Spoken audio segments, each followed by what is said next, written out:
Binigyan parangal sa ika-10 Gawad Tanglaw ang ilang programa at personalidad ng GMA Network. Kabilang po ang aking partner si Vicky Morales. Panalo rin po ang Super Radio DZBB. Saksi si Trisha Zafra. Sa ika-10 Gawad Tanglaw, napili ng mga akademiko bilang Best News Anchor si Vicky Morales ng Saksi. Isang napakalaking blessing ito para sa amin considering galing sa miyembro ng academic community ang mga nagbigay nito sa amin. At gano'n na lang talaga ang respeto ko sa mga guro, sa mga academician, sa mga estudyante. Wagi namang Best News Program ang primetime newscast ng GMA na 24 oras.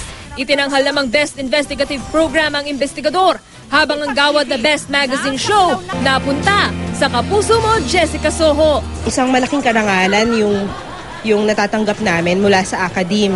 Siyempre, sa kanila na bubuo yung pamantayan ng wasto at tamang investigative journalism. Asahan po ninyo, lalo po sa mga taga-subaybay po namin na gagawa po kami at hahanap po ng mga makabuhang storya na may entertain yung mga tao, matakam, pero matututo po sila.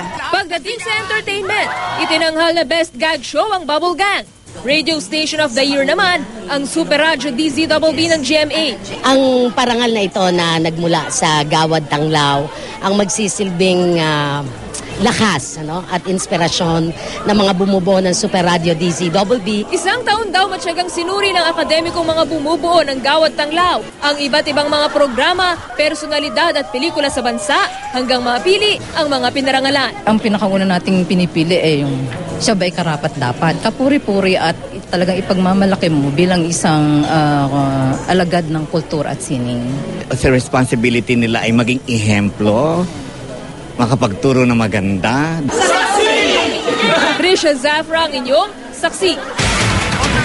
Sa utala ilang kinatawan ng Procter & Gamble ang dumalo po sa GMA Network. Mainit silang tinanggap ni na GMA Chairman and CEO Attorney Felipe Algozon, GMA Marketing and Productions Incorporated President and COO Lizelle G. Maralag, GMA Executive Vice President and CFO Felipe Asialong at GMA Films President Annette Gozon Abrogar. Laking po ng pulong na lupang palakasin ang matagal ng pagsasama ng dalawang kumpanya.